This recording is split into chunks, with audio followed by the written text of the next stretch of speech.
As men, there's so many distractions that are distracting 99% of the blokes walking around these days at our age especially. Scroll hole, alcohol, gambling, porn addiction, debt, stress, business, whatever it might be. They're distracted from their actual goals.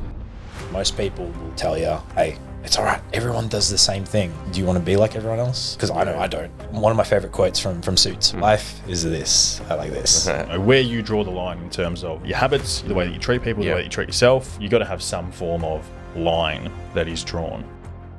When Jordan first came onto the Bulls, they were shit. No one was taking it seriously. No one cared. And this one guy was working so fucking hard that everyone else said, we need to level up. There is no quick fix. It is the daily disciplines done consistently over time that compound into your result. That's what it is. It's really, really important no matter what you do to try and be the best at it. Go into anything that you do with your full heart and your full mind. Otherwise, there's no point in doing it. How do we calm the pop natty? No holds barred. Yeah, well, we're leaning towards a bit of no holds barred, aren't we? All right, let's get into it. So this is episode 7. Here we are at Bulldog Studios in Melbourne. Today it was about 11 degrees in Melbourne. Yeah. So cold that the pump in our back session was painful. Stung. And mid-traps, we had hail coming down from the roof onto the floor. I love Melbourne, as you guys don't know. I spent 30 years in Melbourne, then I moved the fuck away to get to the sun. Now here I am back in Melbourne for a podcast. Anyway, so episode 7, MPT Coach's Corner with the lads, with the OGs. Topic for today. We're kind of chewing on this one, aren't we? We are a little bit. What do you guys want to talk about? Yeah. Insert long pause. All right, let's go with your suggestion. I don't mind it. It's not everyone's cup of tea, but let's do it. So, who do we draw inspiration from? Yeah. Yeah, and it's not necessarily hero worship, No. or fangirling or fanboying. It's just drawing inspiration from different people for their attributes and their traits. Definitely. Yeah. So the three of us love The Last Dance. Michael Jordan's documentary, or the Chicago Bulls documentary, documents how they won 6 championships, what happened to his personal life, and a lot of his team members. You got Rodman, Pippen, and the rest of them kind of didn't get much. Phil Jackson's in there a bit, and Jerry Krause, he cops a fair bit of shit. But so for anyone who hasn't watched that yet, we recommend watching it. And if you don't get inspiration, I think rigor mortis has already got the hand of you, and you're already half dead. You're dead inside. Well, on the topic of why we're starting there, we can go around the circle, but obviously you introduced us to The Last Dance. I did. I never watched it until I was at your house. Big mistake. 2 or 3 years ago. Why is that a fan favourite of yours? Because you've watched that, maybe 1 or 2 times now or something. 100. Well, I was born in the 80s, so I get a lot of 90s nostalgia from it with the music and stuff. And I just love his mindset, MJ's mindset. Like, there's a particular episode, and I can't remember the episode, believe it or not, where they talk about him being a mystic, how he doesn't let the past or the potential future project into the present. And that's why he's so accurate and so good in the moment, because he's actually one of the only people that are there in the moment, not worried about his past and projecting that, or not worried about, well, what if I miss, or what if this guy gets that, or what if this guy knows my fadeaway or knows my move. None of that stuff existed to him. And I resonate with that, because most of humanity at the moment, they're not like that. They're either stuck on a scroll hole, or they're insecure about their past, or they're seeing things through, if you think of these as filters, upbringing, religion, where you're born, your success to date, they're hearing and seeing things through these 4 filters in front of them. They're never actually present and able to kind of respond in the moment. So that's probably why I like it so much. And, I get to look at the coaching philosophy from Phil Jackson as well. I think that's really cool. Like, he works differently with Rodman, to how he works with Pippen, to how he works with Jordan, to how he works with management, to how he's worked with himself. I just like that. And, I like seeing that from Phil Jackson. 11 rings, man. Won 2 his own, coached 6, and then I think he got Kobe and Shaq to 2 as well, I think, from memory, or 3. Can't remember. Insane. So, and I'm not a basketball fan. So that's why, in short, I like The Last Dance. Why'd you like it? Because you've watched it a couple of times now too, right? Yeah. I don't know. There's no 1-2 thing about it that stands out to me, but on the similar lines as to what it is you talked about, it's the highest level of achievement at the end of the day. And I think that on the previous podcast that we did when we were here, you talked about, as humans, innately we are somewhat always wanting to progress. And for him, he was just never satisfied, which is not a bad thing. I don't think that you should be ever. I think you should be content, but maybe never satisfied in what is it you're trying to achieve. Content in who you are, potentially, but never satisfied with what it is you've done. And I think that stands out to me. I think Very that's cool. part of. I'm in a room with a 30-year-old, 37-year-old, 24. So for me, like, all of that stands out to me. The sense is like, well, those lenses that you're talking about. For me, young, go party, go travel, go do all the things that you should do when you're a 24-year-old, go live your life. Well, it's like, okay, well, yeah, sure. Other people might be doing that, but what can I achieve at a younger age? And then surround myself by people who are good examples. And I think that shines through in that, an element of that shines through in that doco. In the doco, yeah. I think that's the nicest thing anyone's ever said to me. Calling me a good example. 30 Thank years you. old. Yeah, jeez. Wow. Yeah, that too.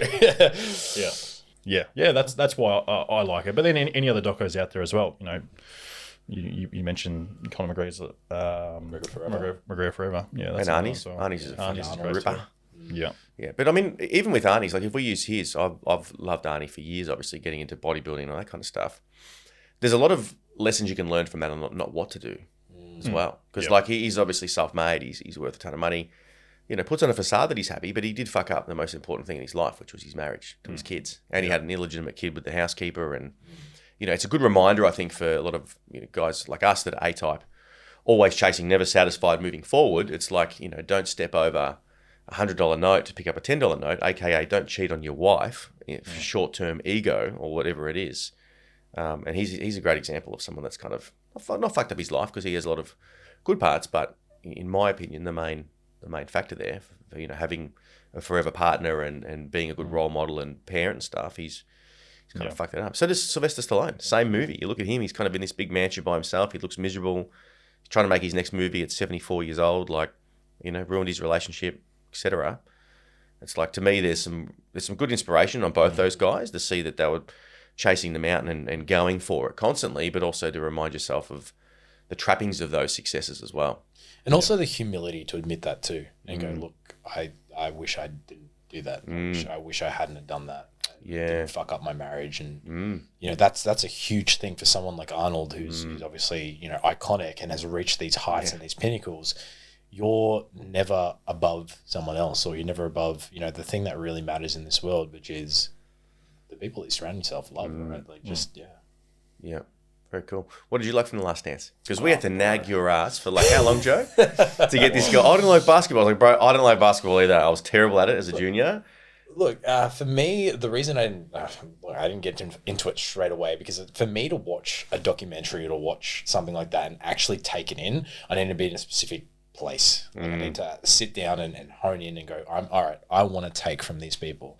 And I think for a long time I just didn't have a chance to actually, or where I wasn't in a place to go, I'm going to sit down and take this in. Because sure, I could have watched it, but I think a lot of it would have just gone over my head, right? So I was constantly waiting for my ability, because as you know, I'm on the go quite a bit. I'm doing a lot, when I'm not working for MPT, and I'm always bouncing around. I'm hardly ever home. So when I am, sometimes I just don't have the mental capacity to actually take things in and learn and grow. And that was definitely something I wanted to do by watching The Last Dance. Okay, you're excused for not watching it forever. So Thank you. Anyway, what did I like about it? What did you like about it? You're forgiven. Dude, everything. So a lot of what you guys have both said, but I think one thing that really resonates with me is, I guess, Jordan's mindset to want to be the best, right? Like you said, it's like wanting to be the best of the best, and nothing less of that is going to basically please him and satisfy him, and him knowing as well, probably going to get that and want more, right? And that's something that I resonate with quite a lot. I think I'm always wanting more. I'm always looking for the next thing. I'm always looking how I can grow bigger and wanting to achieve things, but then knowing that there's got to be another platform, there's got to be another milestone, there's something beyond it. And then how that actually spread and infected the rest of the team, right? Because that was the big thing, is when Jordan first came onto the Bulls, they were shit. No one was taking it seriously. No one cared. And this one guy was working so fucking hard that everyone else said, we need to level up and we need to get to his level, and then we want to play with him. And to the point where, basically it was, okay, I need to show Mike that I've you know, I can play with him. He can trust me with the ball, right? Yeah. So there's a real good element of, like you said, the coaching aspect, you know, treating others as individuals and kind of finding how they work best and working best with them. There's that element of self-improvement and always trying to, I think it's really, really important no matter what you do to try and be the best at it. You know, go into anything that you do with your full heart and your full mind. Yep. Otherwise, there's no point in doing it, basically.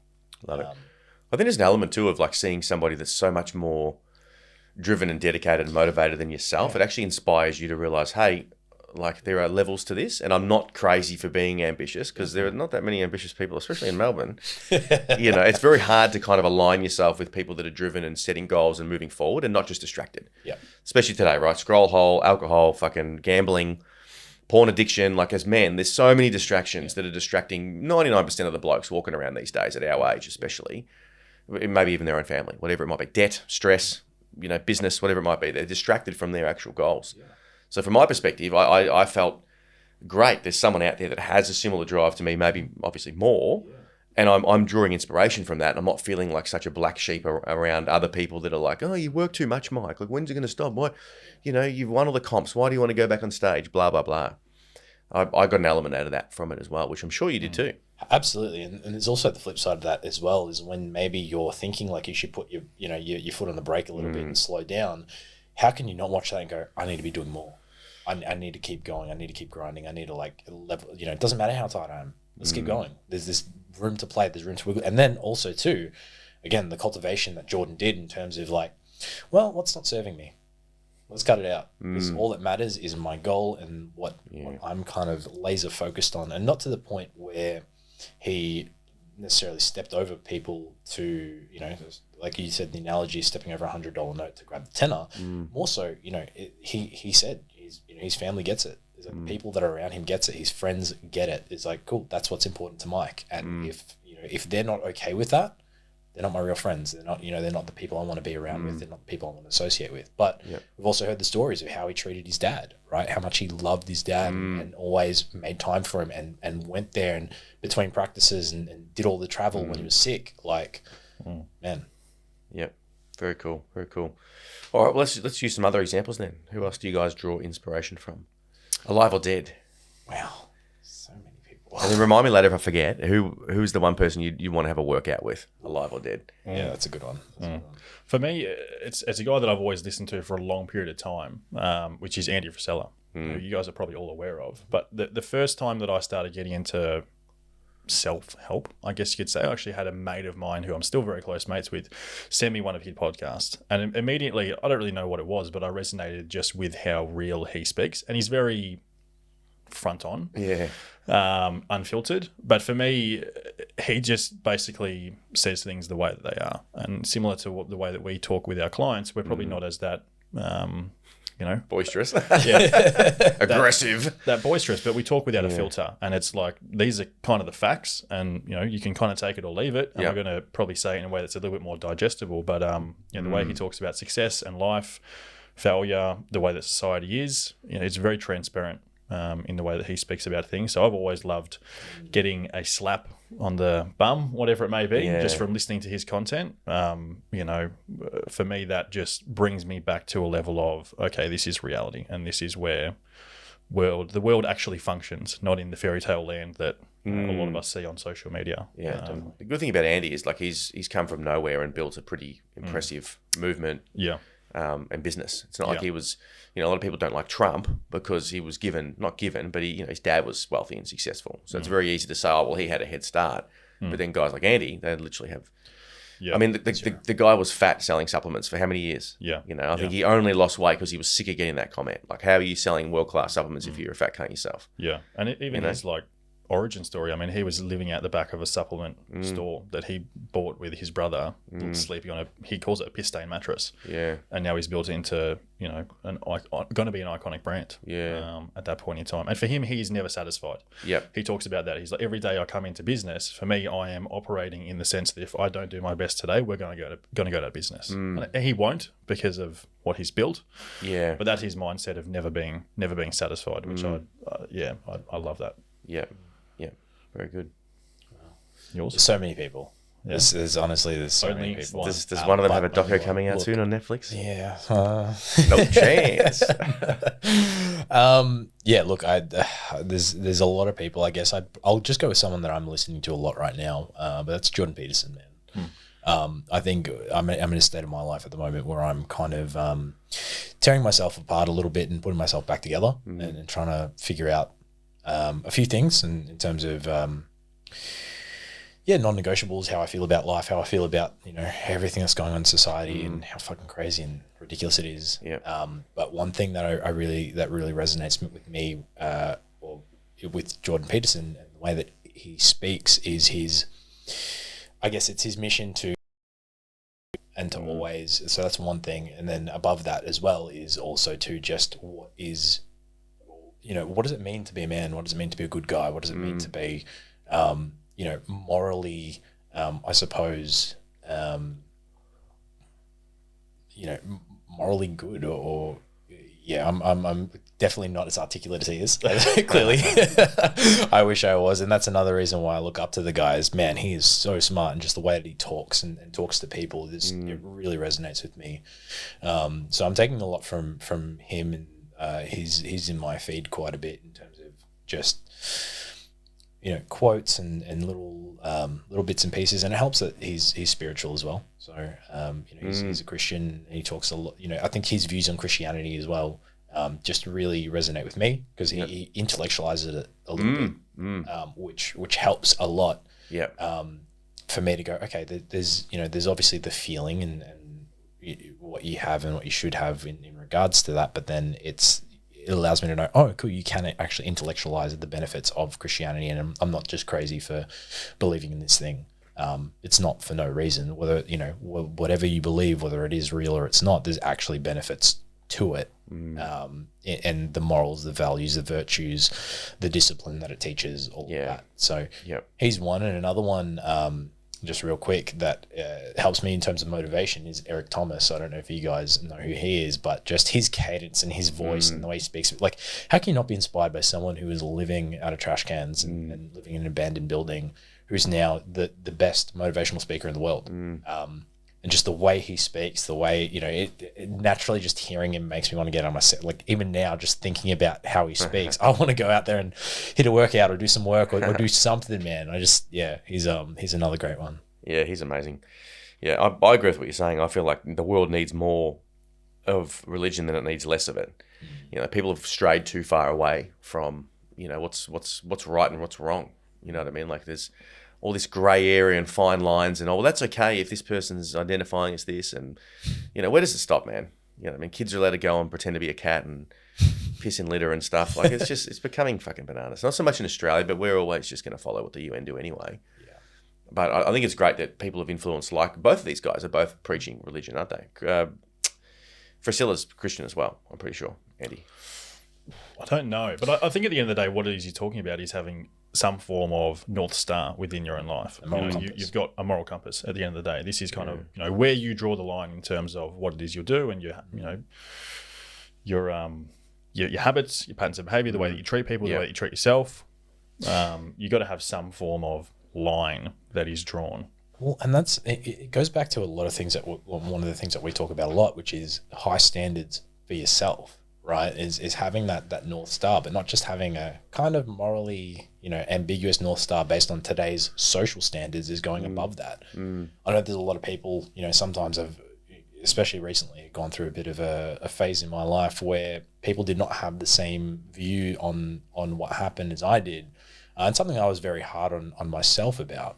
And those people, I really questioned that relationship based on their views on it, simply because I guess I just held myself to a different standard of morals. And it's not to say that I'm better than them or morally better than they are. It's just, I think there's an element of taking responsibility for yourself, for your actions, and there's, saying, having the humility as well to say, I fucked up, I did, whatever. So I think people as a general need to stop making excuses and stop justifying stupid behavior, silly behavior that hurts each other, that that, you know, and labeling it as self-love, self-care. It's okay you did that, man. You were taking care of yourself. It's okay that you know, you cheated on your diet, or you did this, or you know, there's so many examples I could give that I'm trying not to name and shame, but basically, we make those excuses, and then the general population, most people will tell you, hey, it's all right. Everyone does the same thing. Do you want to be everyone else? Do you want to be like everyone else? Because I know I don't. You know, one of my favorite quotes from Suits, right? Life is this. I like this. Harvey Specter. Yeah. I think like for us three in this room, it's very evident that like COVID was an interesting case in study. You know, like I only just started coming back down in Melbourne, I think, to start of this year. I was in Melbourne for the first 30 years of my life, and then just before COVID came, as if I knew that it was coming, which I didn't, I moved to Queensland. You know, where the sun shines there, people are in shape, people are, you know, happy, they're looking, making eye contact, they say good day. People aren't on their phones as much, to be honest, and there seems to be a higher vibration in the ether, right? There just seems to be more. You guys have been up, you know what it's like, right? And I come back down to Melbourne, I think Jan or Feb to start filming. I think we did Maddie Ward was the first one we filmed with. And I went to like Greensboro Plaza, which I used to kind of go to as a teenager.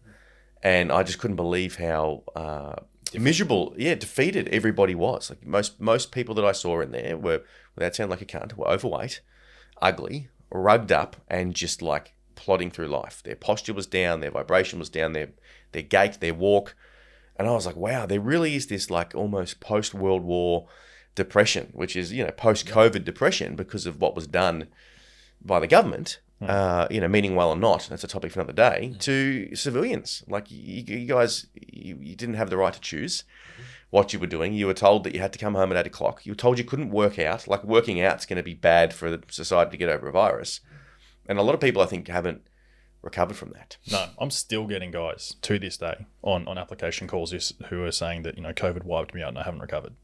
And we haven't had any lockdowns in 2 years, something like that. 2 years. 2 years later. Yeah. So post-COVID depression, especially in Melbourne, because Melbourne was probably the most tyrannical and the most where like it was a bit of a divide, wasn't there? Like I know a lot of people that weren't allowed to go to Christmas because they didn't want to get the vaccine, right? I know a lot of people that had to step down, they didn't want to work, like you know, and it's just interesting to see how everybody kind of behaved as well. You know, like when they were all kind of told from the, you know, people with influence, a lot of actors got on board and kind of, you know, really hammered down on, you know, if you're one of these conspiracy idiots that hasn't had your vaccine, then you need to pull your head out. And it's like, hang on a minute, like, what about our ability to choose? You know, like if I want to run the risk of getting it and I'm going to be okay, then I have every right to do that. Yeah.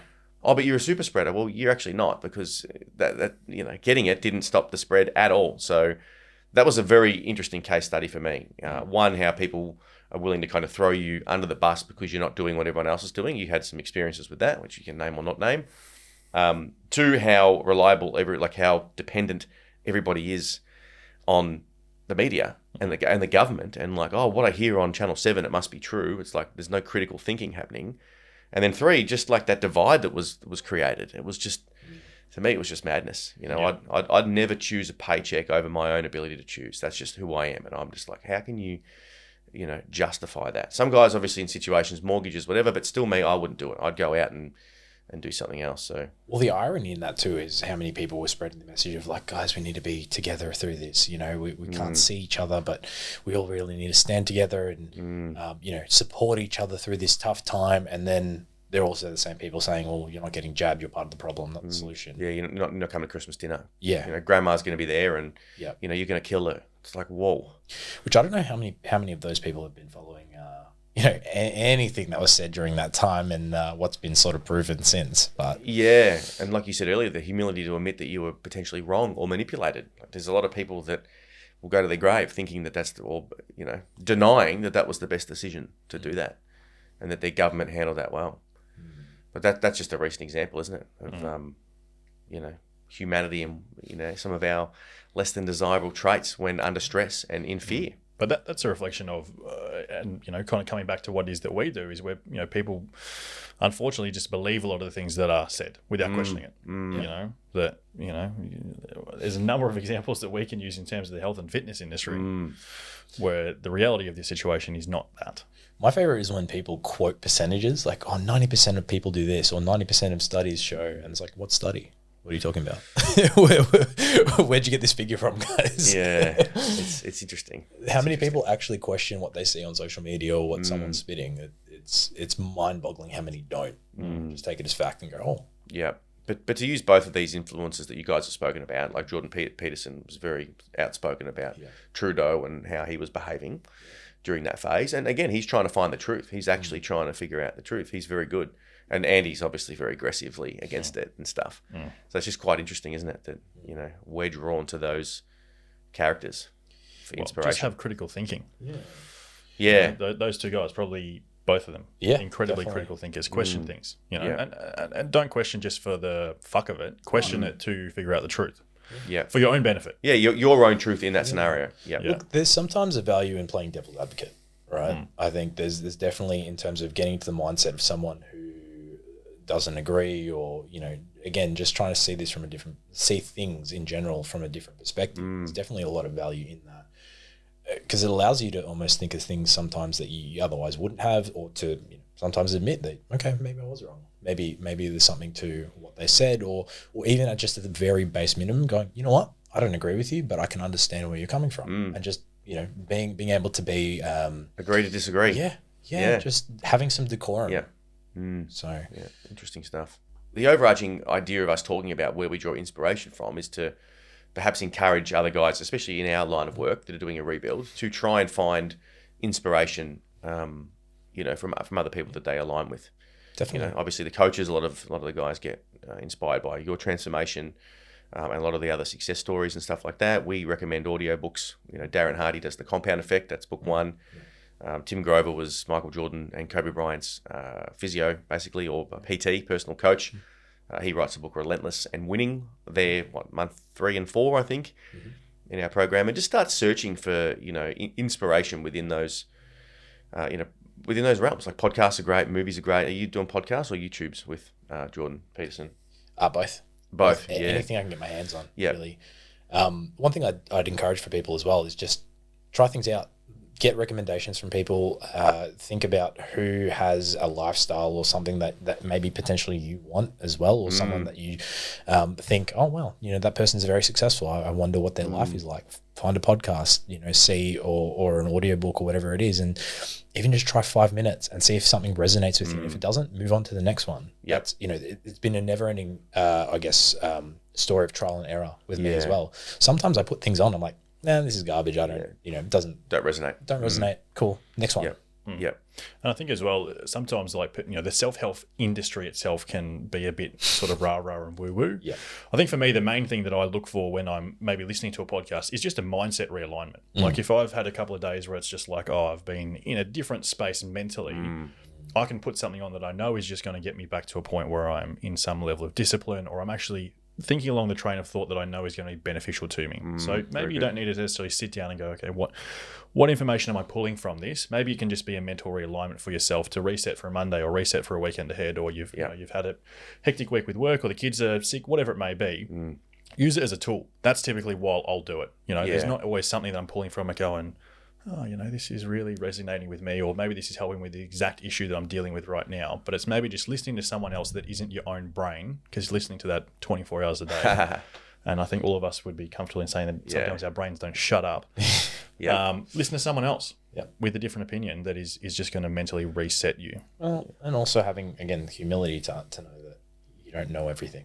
Yeah, and it's directing your attention, which is, you know, it's really your most valuable currency, is your attention, because it's finite. You're only here for a certain amount of years, months, weeks, days, hours, minutes. So, you know, instead of letting your TikTok algorithm determine what your beliefs are and what you're going to view and how you're going to be spoken to today, you know, start to search for something that aligns with your values or what you need at that time, which is what you're saying.